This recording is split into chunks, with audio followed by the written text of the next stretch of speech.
Florida's Amendment 4 has sparked a heated debate among conservatives, and the amendment would essentially legalize abortion up to the point of birth in Florida. CEO of the Babylon Bee, Seth Dillon, took a stand against the amendment and donated $100,000 to oppose it. And Seth joins us now. So let's start with that generous donation that you made, and why was it so important in this instance to put your money where your mouth was?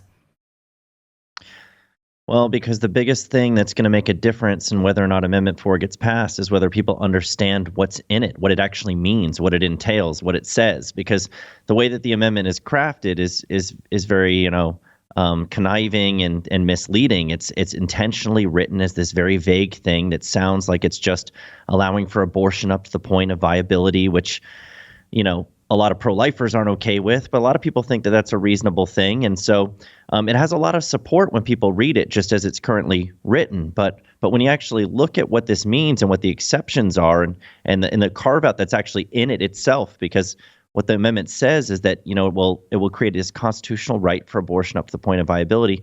However, if a health care provider, not a physician, but if a health care provider deems that it's necessary for the health of the woman, then it would be allowed in other cases beyond the point of viability. But that just raises the question, okay, well, what constitutes a health issue? That's so broad. It's not defined. It's not clearly articulated anywhere.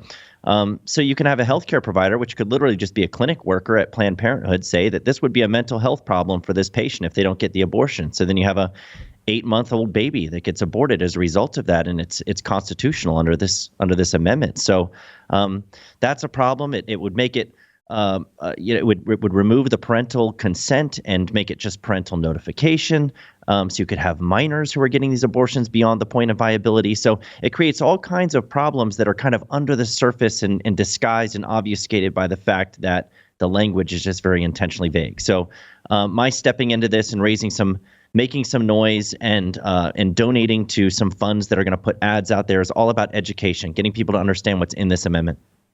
Seth, could you give the audience the story, the quick and dirty story of the history of this and what's going on with both, Trump and DeSantis and where we are now, where the momentum is? Well, with Trump and DeSantis has been fighting this. He's been very vocally opposed to Amendment 4, and he is making it known that he is definitely a no on 4, and that you should be a no on 4. And he's putting a lot of money behind some ads that are going to be coming out that are going to be opposing this.